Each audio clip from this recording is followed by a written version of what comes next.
Gloria a Dios. Amén, gloria a Dios, bendito y poderoso Rey. Dice así la palabra del Señor en 2 de Pedro, capítulo 1 y versículo 20. 2 de Pedro, capítulo 1, versículo 20. Dice así la palabra de mi Señor. Entendiendo primero esto, que ninguna profecía de la Escritura es de interpretación privada, porque nunca la profecía fue traída por voluntad humana, sino que los santos hombres de Dios hablaron siendo inspirados por el Espíritu Santo. Sí, Señor, gracias te damos, Padre de los cielos. Ahora te pedimos, Padre, que pongas tu palabra en la voz, en los labios de tu siervo, Pastor Junior, en el nombre de tu Hijo Jesús. Amén.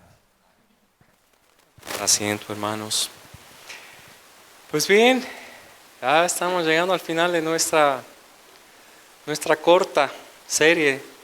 Se supone que iba a ser 2 jueves, pero terminaron siendo 4.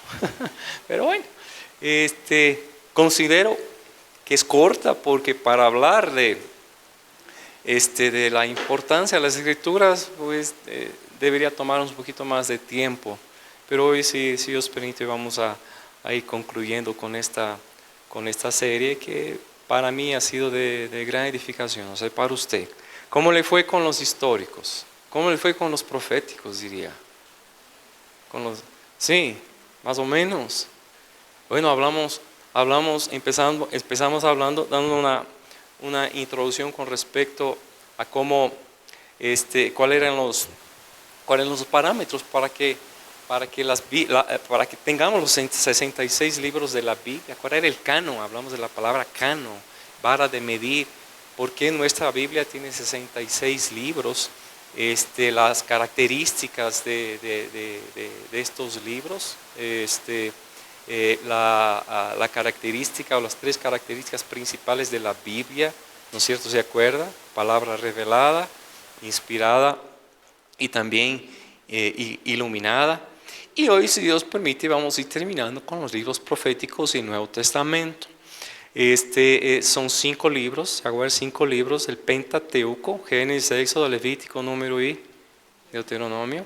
Luego tenemos 12 libros históricos. Habla de la historia de Israel. Esto empieza en el libro de Josué, ¿se acuerda? Josué, Jueces, Ruth, primera y segunda de Samuel, primera y segunda de Reyes, primera y segunda de Crónicas, Esdras, Nehemías y Esther. Y la semana pasada hablamos de los libros poéticos, la poesía, el poema. Tenemos ahí el libro de Cantares, el libro más romántico de la Biblia, que nos habla del amor. Y empieza esto en el libro de Job. Job también es considerado un libro poético. Usted me dirá, pero ¿cómo puede ser si solo ahí leemos la aflicción de un pobre hombre que, siendo justo, pues padece tanto? Lea el libro y usted va a darse cuenta de lo hermoso que nos muestra la poesía, no la lírica, sino la poesía didáctica, la que nos enseña sobre todo porque sufren los justos. Es el libro de Job. Y luego tenemos el libro de las canciones, los salmos, ¿no es cierto? Este libro no solo fue escrito por David. David tiene 74 salmos, pero entre los escritores de salmos está incluso Moisés, ¿no? Está Moisés, están los hijos de Leví, como el caso de Asar y algunos otros. Pero la gran mayoría fueron escritos por el salmista David. Entonces tenemos Job, Salmos, Proverbios, Eclesiastés y el libro del amor. Pero aquí es en donde nos tenemos que graduar, porque me gustaría muchísimo que identificáramos los libros proféticos. La teología habla de profetas mayores y de profetas menores, ¿no? Dicen que son 3, algunos dicen que son 4, otros dicen que son 5 los profetas mayores y los demás son los menores. No por el grado de importancia, he dicho ya esto, sino por el tamaño del libro, ¿no? Porque es igual de importante Ageo que el libro de Isaías, es igual de importante el libro de Miqueas como el libro de Jeremías. Entonces, tiene su importancia, tiene su enseñanza, pero la teología lo ha definido como mayores y menores debido al tamaño del libro. Entonces ahí tenemos 17 profetas que va desde Isaías hasta el último profeta que se llamó Malaquías, Son 17 profetas y yo le animo a que usted memorice sus profetas. A veces llegamos a memorizarnos los más importantes, los que creemos ser más importantes, como Isaías, Jeremías, Daniel, Oseas. Llegamos hasta Joel y tal vez hasta Amós. Pero hermano, esos libros chiquitos tienen una enseñanza tremenda. El libro de Ageo es una sola página. Nahum, una sola paginita, pero que nos enseña cosas extraordinarias. Y no quiero entrar en detalle con esos libros pequeños. Les animo, eso sí, a que ustedes lean, a que ustedes estudien, a que ustedes sean instruidos por estos profetas, tanto los grandes o los mayores como los profetas menores. Y hoy vamos a analizar, no todos, sino en general, lo que significa la profecía. Lo que significa la profecía. Y con eso se terminan los 39 libros que fueron establecidos en el canon de Jerusalén como libros inspirados, como libros revelados y libros iluminados por Dios. ¿Por qué no más que los 66 que tenemos en la Biblia? Porque hay otros libros que fueron establecidos en un tiempo en donde Dios cayó, llamado el periodo intertestamentario silencio de Dios. O sea, entre Malaquías, el último libro del Antiguo Testamento, y Mateo, el primer libro del Nuevo Testamento, hubo un tiempo de 400 años considerado el silencio de Dios, en el que no hubo profecía, en el que Dios cayó. Dios no habló, Dios cayó. Se levantaron algunos imperios, hubo mucha cosa ahí, pero Dios no levantó a nadie. Es ahí en donde se escribe algunos libros como Judith, Baruch, Macabeos, Segunda de Esdras y algunos otros libros que no tenemos porque consideramos, o la iglesia que estableció el canon de Jerusalén con los libros que tenemos, consideró que no eran inspirados por Dios. Porque si Dios cayó, ¿cómo puede haber profeta en ese periodo? ¿Amén? ¿Está conmigo, hermano? Amén.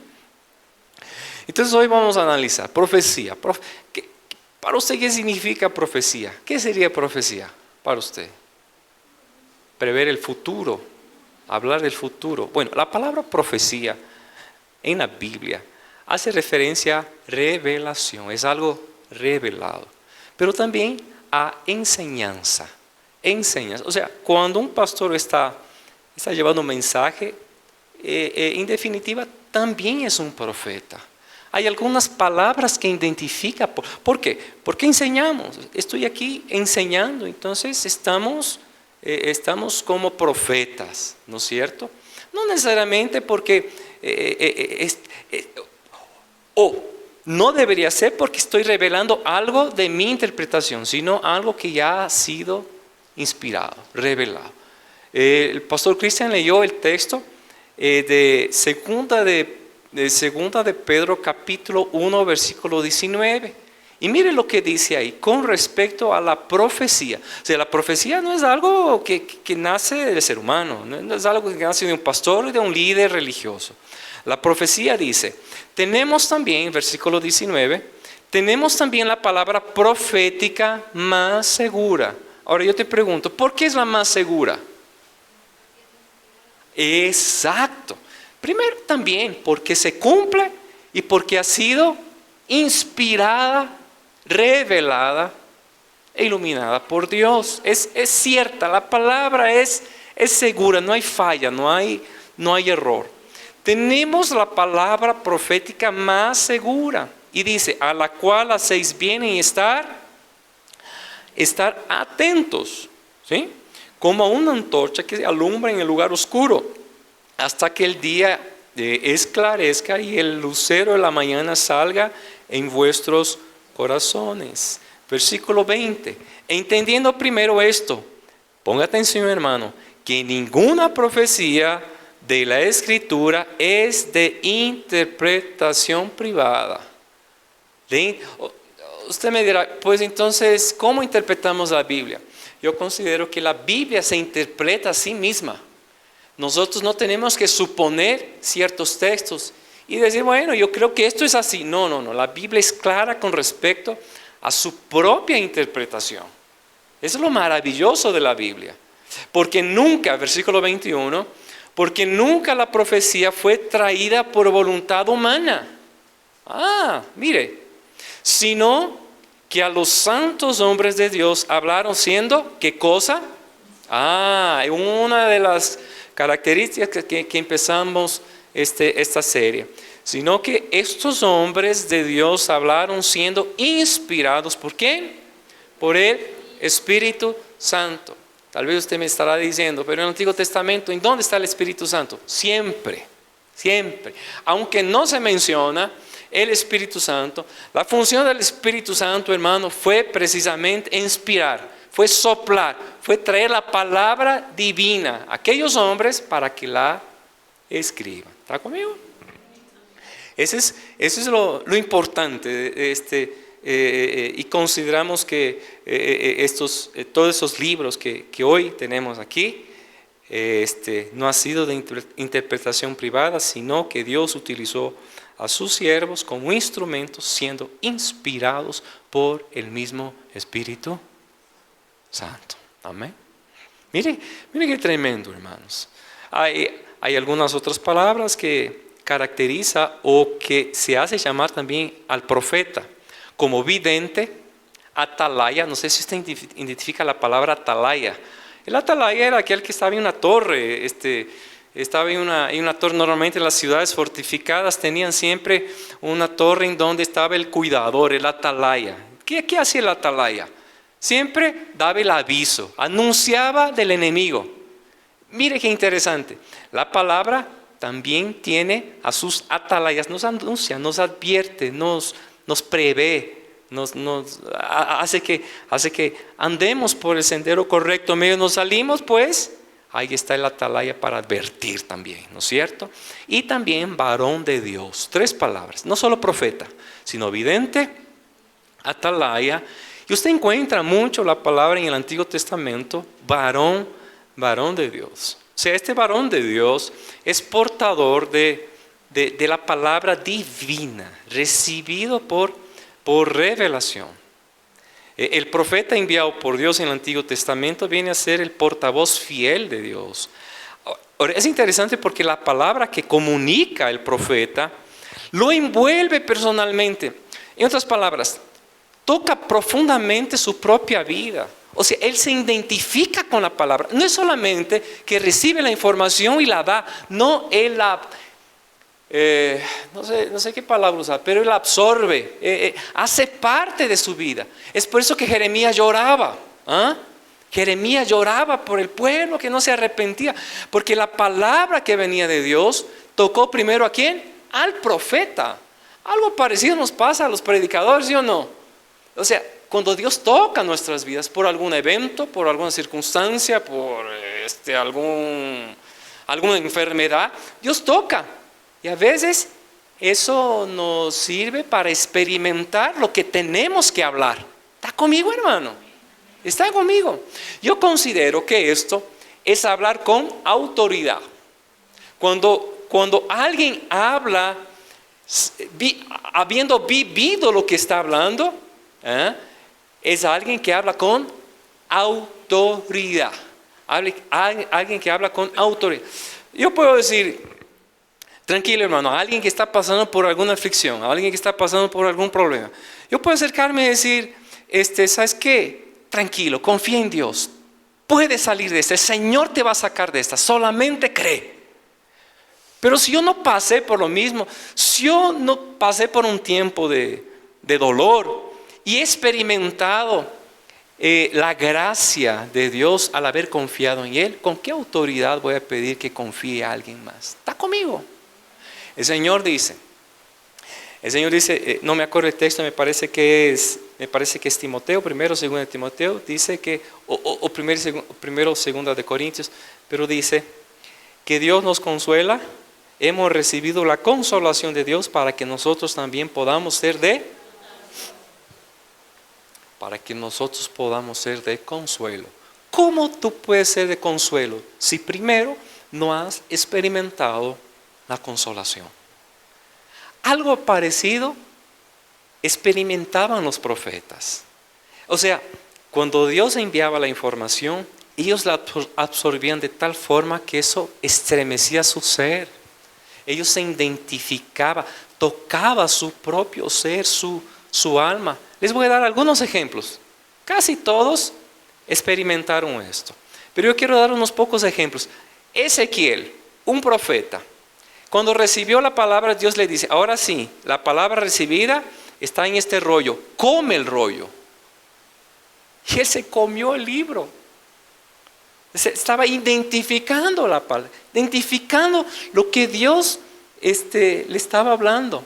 Hay otro, Isaías, tuvo que ser purificados sus labios, dice, con un carbón encendido, antes de profetizar, antes de ir al pueblo. Dice que sus labios fueron purificados para poder anunciar. Jeremías recibe en su boca la propia palabra de Dios. Oseas tuvo que pasar una experiencia matrimonial terrible con una Gomer que, pobre hombre, se huía de su casa para ir en pos de otros hombres, hablando de la infidelidad del pueblo que había abandonado a Dios para ir a otros dioses. Mire, ellos se identificaban, ellos vivían lo que habían recibido para poder transmitir. No es cuestión, hoy vemos profetas y cuando hablan, solo hablan cosas lindas, bonitas, lo que nos gusta escuchar, ¿no es cierto? La palabra habla de esos profetas como los que amancillan la carne, solamente para agradar. Pero yo te quiero decir una cosa, si estamos en pecado, ¿qué profecía es la que cree que vamos a recibir? ¿Ah? Que todo irá bien, tranquilo. No, el Señor es tu fuerza y tu ayuda. Sí, sabemos que sí. Pero antes de recibir la profecía de que Dios es todo lo que nosotros sabemos que es, primero la profecía tiene que confrontar nuestros pecados. Primero tiene que confrontarnos. Es imposible, hermano, poder recibir o pretender recibir la bendición de Dios en pecado. ¿Qué hace el profeta? Confronta el pecado para romper el muro que nos aleja de las bendiciones de Dios, y ahí sí se derrama bendiciones hasta que sobreabunde. En Malaquías, otro profeta, cuando habla de las bendiciones de los cielos, de las ventanas que se abren en los cielos, de las puertas que se abren y se derraman bendiciones, ¿se acuerda? Usamos mucho esto en la cuestión de la ofrenda, del diezmo. Bueno, también hace referencia a cualquier otra bendición, hermano. Se abre, pero primero cuando somos confrontados con lo que a veces cuesta, a veces estamos viviendo. ¿Está conmigo? Somos confrontados con el pecado. Amén. Entonces ahí está el profeta. ¿Cuántos libros? 17. Son 17 libros, solamente 16 profetas. 17 porque Jeremías escribe también el libro de... Exacto, el libro de Lamentaciones. Estos libros se dividen en profetas mayores, ya les comenté, y los profetas menores, no por el grado de importancia, sino por el tamaño, por el contenido del libro. Es interesante, hermano, porque el evento histórico que evocó la obra de los profetas se dio debido a la apostasía. La apostasía, el pueblo se había alejado de Dios. El nombre de Dios casi no se escuchaba. El nombre de Dios era casi olvidado, porque habían abandonado las 10 tribus que estaban en el reino del norte, y las 2 tribus, Benjamín y Judá, me parece, ¿no?, que estaban en el reino del sur, se habían apartado de Dios. Se habían dividido, pero tenían algo en común: la adoración a un becerro de oro, la adoración a Baal. El nombre de Dios casi no se escuchaba, el nombre de Dios casi estaba desapareciendo en la mente de los hombres, y los planes de redención para el mundo fue cuando aparecieron los profetas. Y Salomón habla algo interesante en Proverbios capítulo 29, 18. Dice que sin profecía el pueblo se aloca, dice unas traducciones. En la suya dice se desenfrena. Sin profecía el pueblo no tiene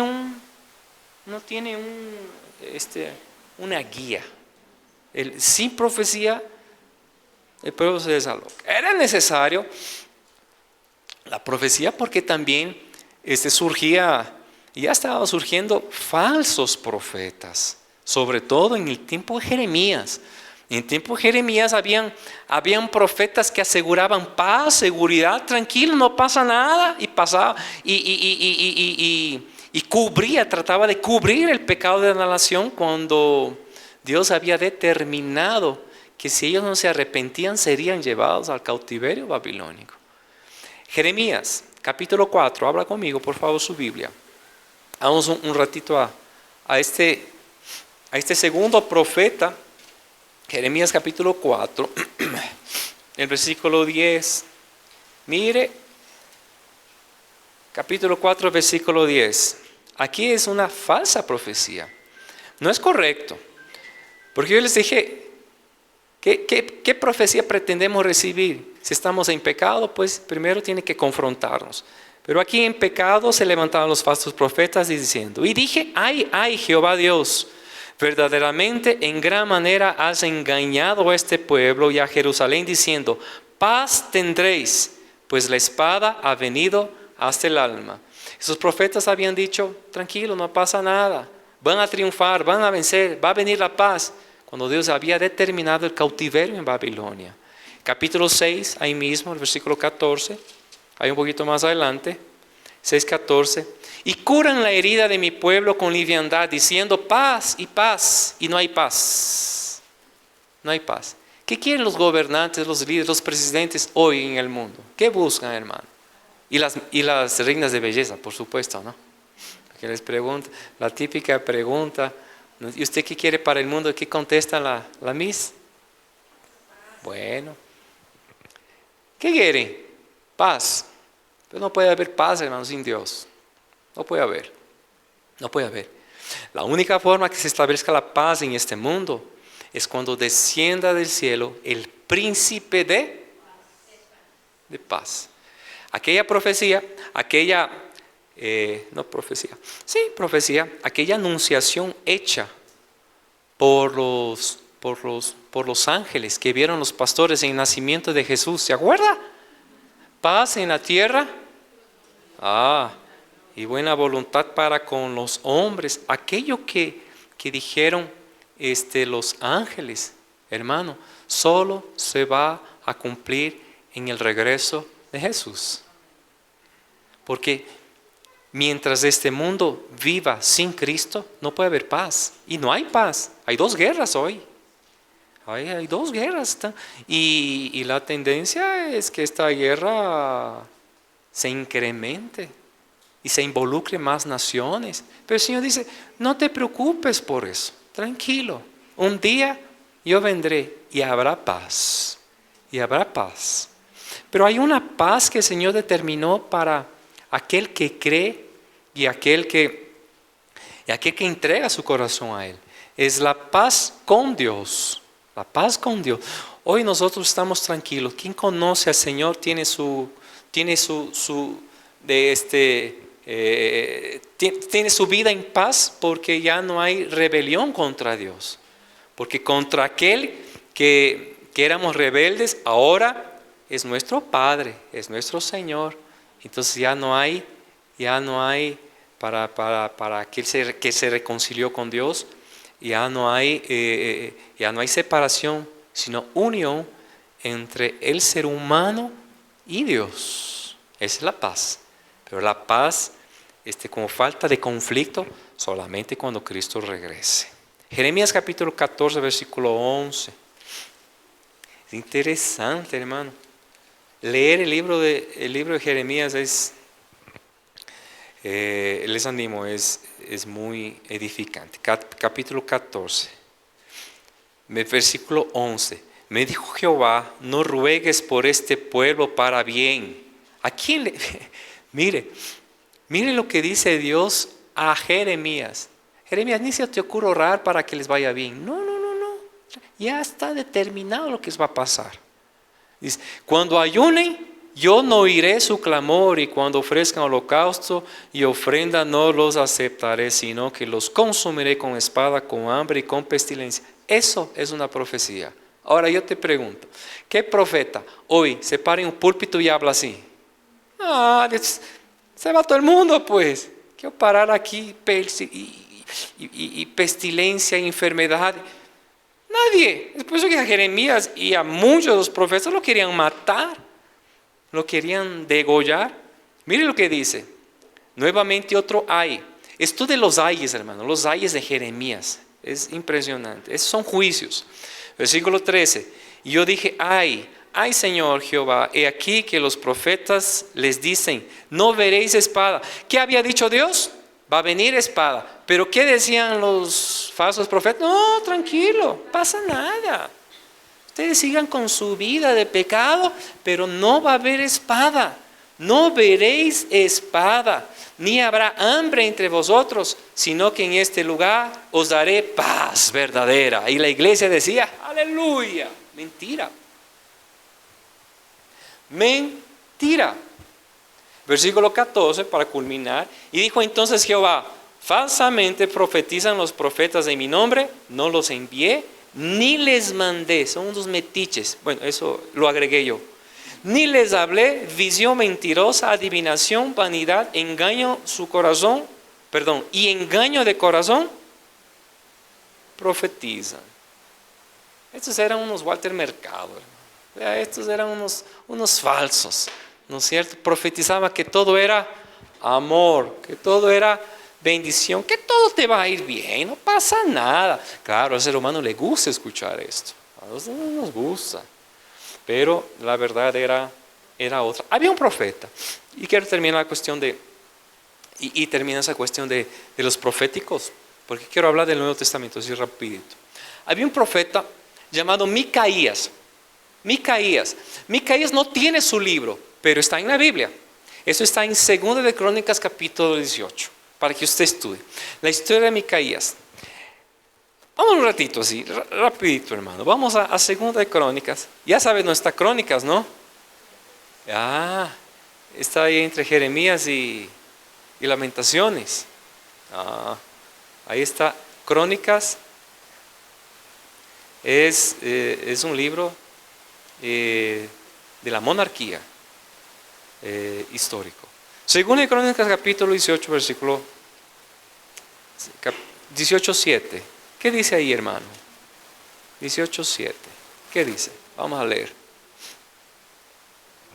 Bueno, yo les voy a resumir. El rey de Israel con el rey de Judá se confabulaban para ir contra Ramot, y para eso reúne a 400 falsos profetas. 400 profetas. Y le dice, yo quiero consultarles si en verdad tenemos que ir a la guerra. Esos 400 profetas chupamedias, mentirosos, falsos, dijeron, vayan, y van a ser bendecidos. Josafat como que le dio así mala espina y dijo, ¿será? Llamemos a Micaías. Este sí era un profeta de Dios. Casi siempre son la minoría. Casi siempre los profetas de Dios son minoría. Por ejemplo, Elías, ¿contra cuántos falsos profetas?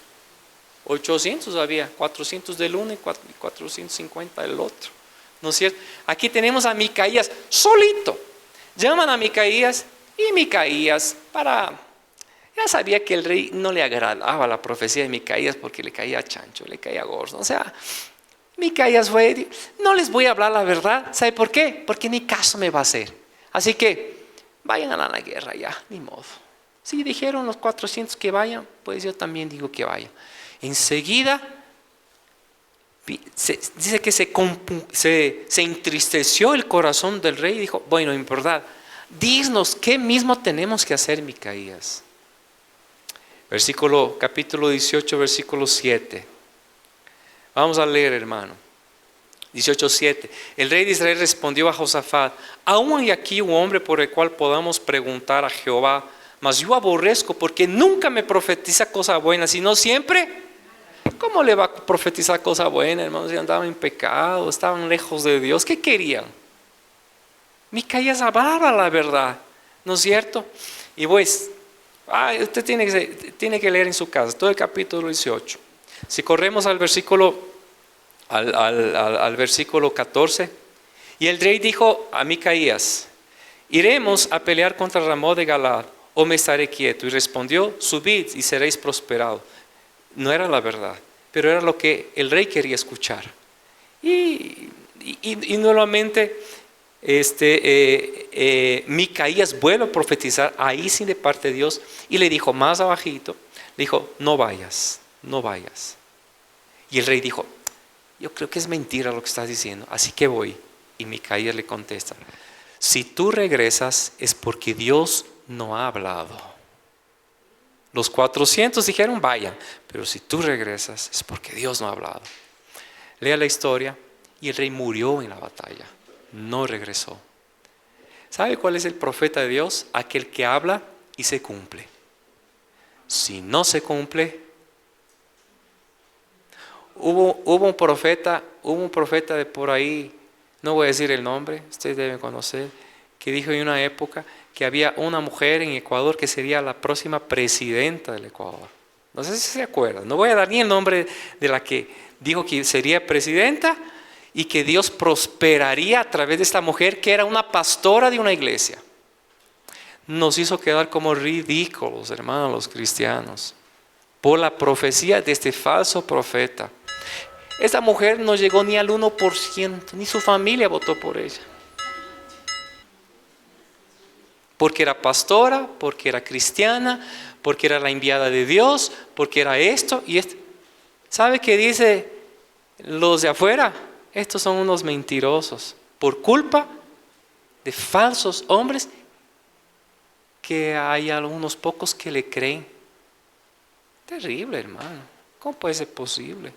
El profeta de Dios, acuérdese, guarda eso en tu cabeza, hermano. El verdadero profeta de Dios es aquel que habla y se cumple, es aquel que habla la voluntad de Dios, pero sobre todo es aquel que confronta lo que tiene que confrontar. Es el profeta. ¿Está conmigo? Amén. Chan, chan. Terminamos, hermano. Entonces vamos. Ahí tenemos los 39 libros. 5 del Pentateuco, 12 históricos, 5 poéticos y 17 proféticos.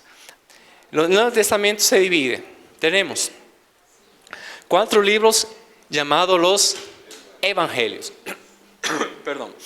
Llamados los Evangelios. 4 libros. Luego viene un libro que habla de la historia de la iglesia. Aquella que fue anunciada en Mateo capítulo 16. ¿Se acuerda?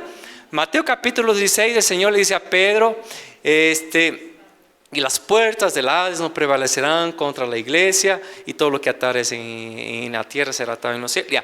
Dios ahí estaba anunciando a la iglesia. ¿Cuándo se inaugura la iglesia? La predicación de Pedro. 5,000 se convierte. Y ahí, en el libro porque algunos dicen que debía ser hechos de la iglesia y no hechos de los apóstoles, o hechos del Espíritu Santo. Cuando hablamos de los libros poéticos, yo les animé a leer el libro de Salmos y subrayar la palabra confianza. Hermano, ahora quiero animarles a leer el libro de Hechos y subrayar la palabra Espíritu Santo. Espíritu Santo. ¿Cuántas veces asoma la palabra Espíritu Santo en el libro de Hechos? Es extraordinario. ¿Por qué?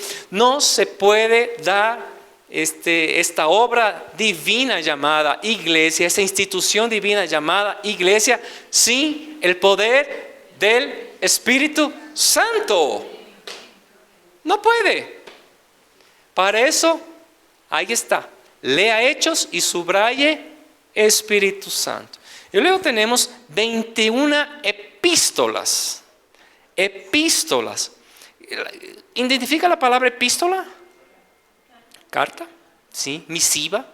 Es una carta que se escribe a alguien, o cartas doctrinales. Esta va desde Romanos hasta el libro de Judas. Judas, el hermano de Jesús, ¿no? De Romanos a Judas.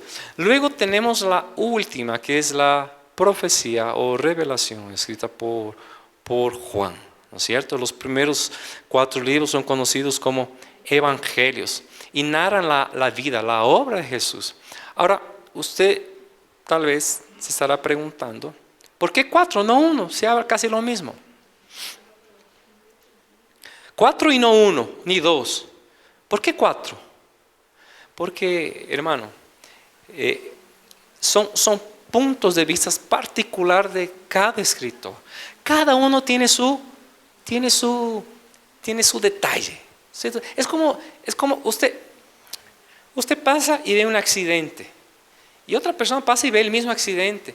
Y luego le comentan a otra persona y le dicen, en el accidente, claro, el carro estaba volcado, estaba llanta arriba.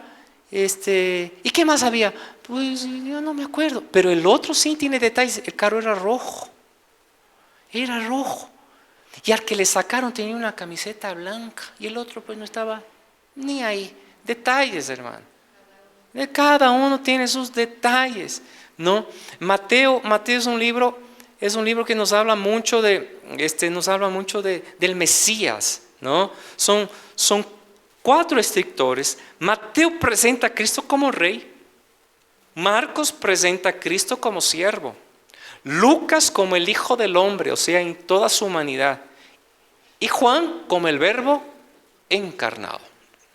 Entonces ahí tenemos detalles. Mateo, Leví, era el recaudador de impuestos.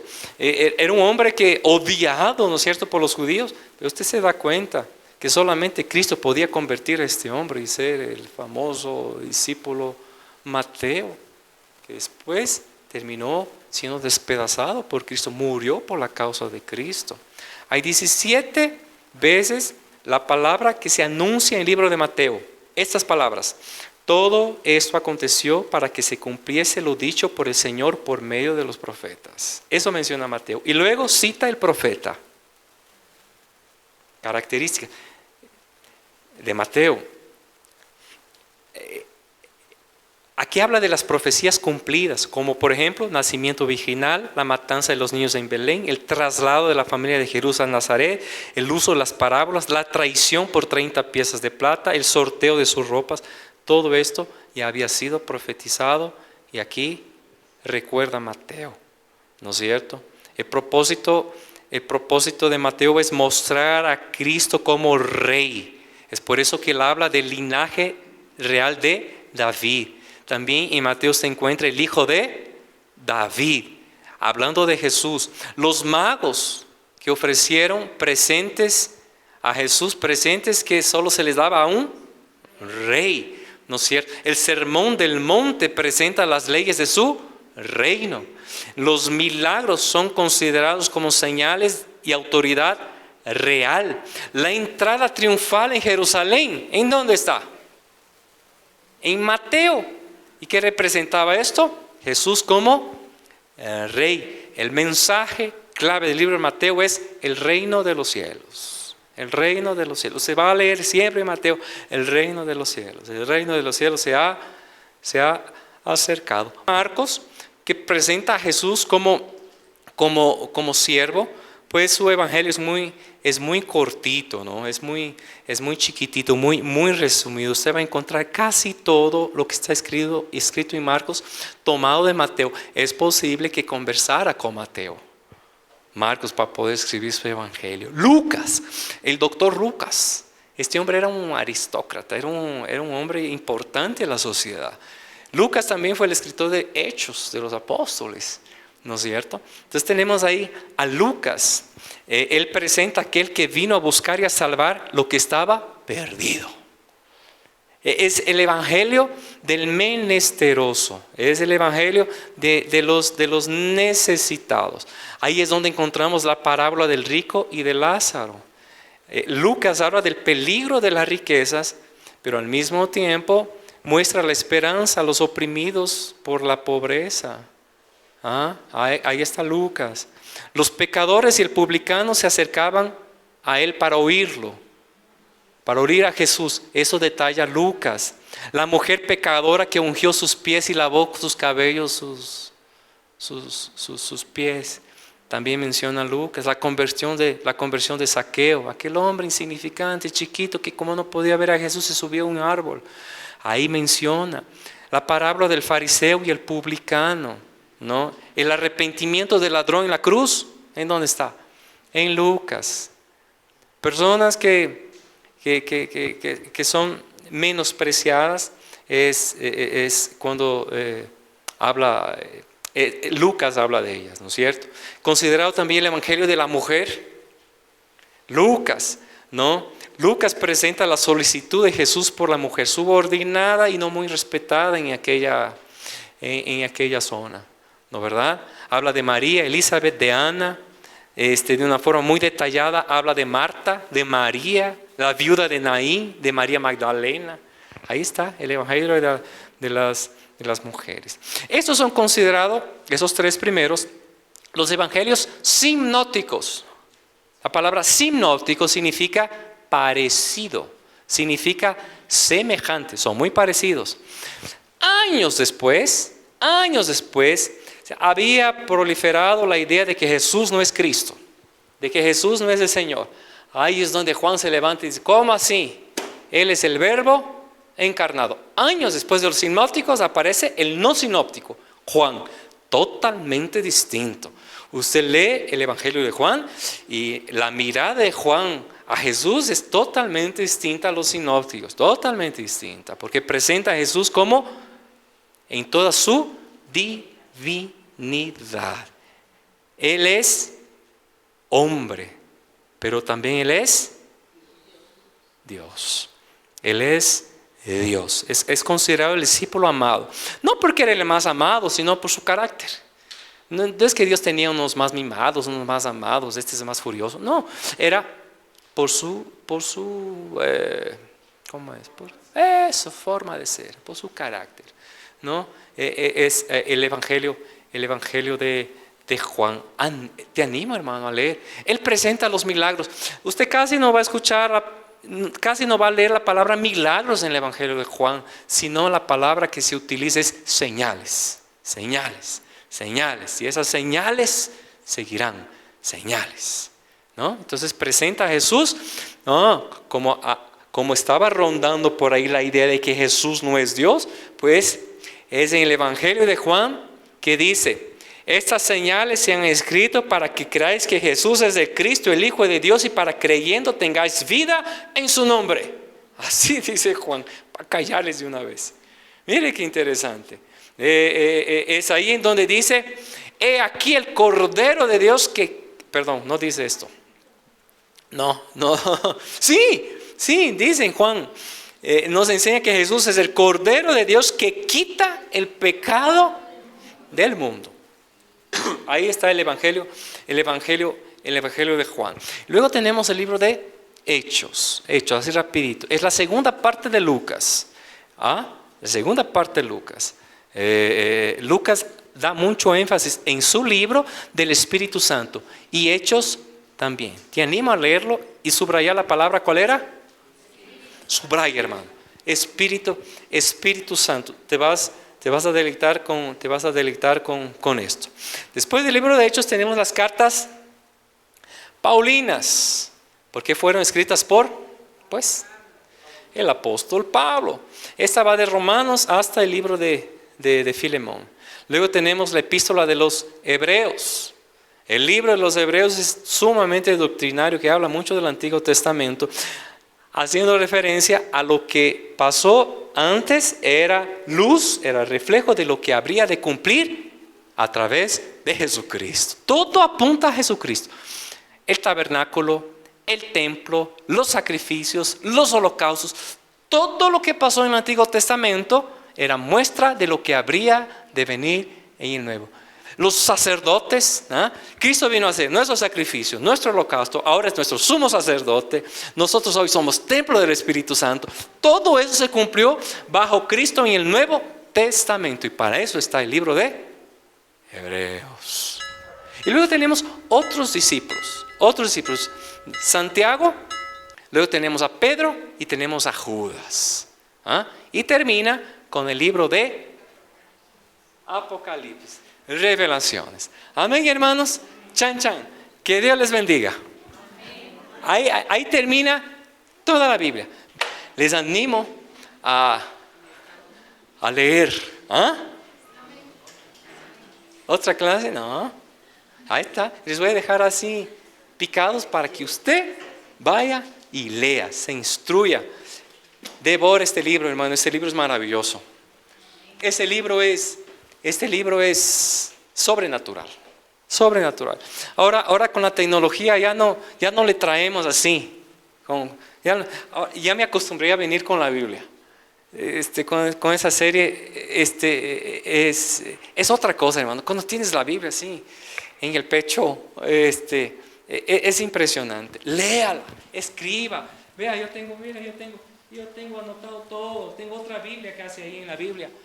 Vea, escriba, note, subraye. Viera la Biblia del pastor Cristian. Está lleno de anotaciones por toda la nación, ¿no, pastor?